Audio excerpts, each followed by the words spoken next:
Hello, আমি doctor শক্তিরঞ্জন পাল। আমি internal medicine specialist.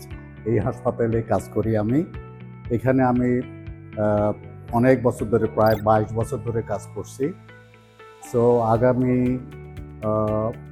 20 তারিখে আমি চট্টগ্রামে রুগী দেখব এবং 19 তারিখে দেখব আমি ঢাকায়।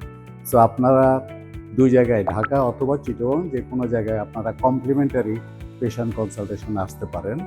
এবং এটা করার জন্য আপনারা আমাদের ওখানে অফিস আছে, ঢাকায় অফিস আছে, চিটগাং অফিস আছে, ওখানে যোগাযোগ করবেন। সো আমি যে ব্যাপারে কনসালটেশন করি, তিনটা মেইন জিনিস।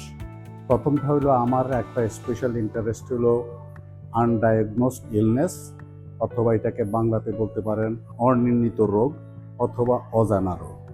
সো এর মানে হলো রোগী যাদের অনেক দিন ধরে জ্বর আছে কিন্তু কোনো সঠিক ডায়াগনোসিস পাচ্ছে না, এবং এই জ্বর হতে পারে 1 মাস, 2 মাস, 2 বছর, 3 বছর হতে পারে। সো ওই ধরনের রোগী আমি চেষ্টা করি বাহির করতে কেন তাদের জ্বর হয়। 2 নম্বর হলো যাদের শরীরে অনেক দিন ধরে ব্যথাটা মাংস হতে পারে, জয়েন্ট হতে পারে, মাথায় হতে পারে, যে কোনো জায়গায় হতে পারে। তো এরা অনেক বছর ধরে, অনেক মাস ধরে সাফার করে। তো আমি চেষ্টা করি ওদের একটা সমাধান আনতে, ডায়াগনোস করে তারপরে ওটা চিকিৎসা ঠিক করা।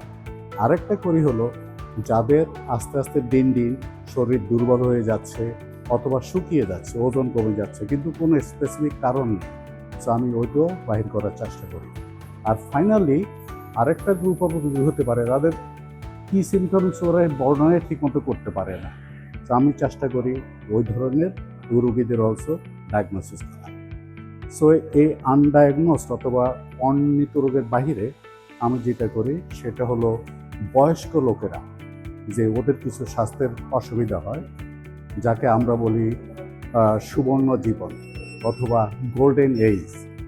বয়স বেশি হলে কিছু কিছু অসুখ তো হবেই। তো ওদেরও দেখি কি অসুবিধা হচ্ছে, কি করে ওদেরকে সাহায্য করতে পারি।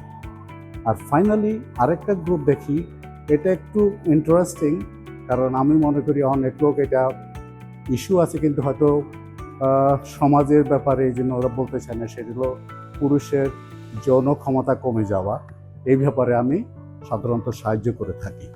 সো এইসব ব্যাপারে যদি কারোর অসুবিধা থাকে আপনারা আমাদের ঢাকা অথবা চিটাগং অফিসে যোগাযোগ করতে পারেন, তাহলে আমি চেষ্টা করব আপনাদেরকে যে কোনোভাবে হেল্প করতে পারি। ধন্যবাদ।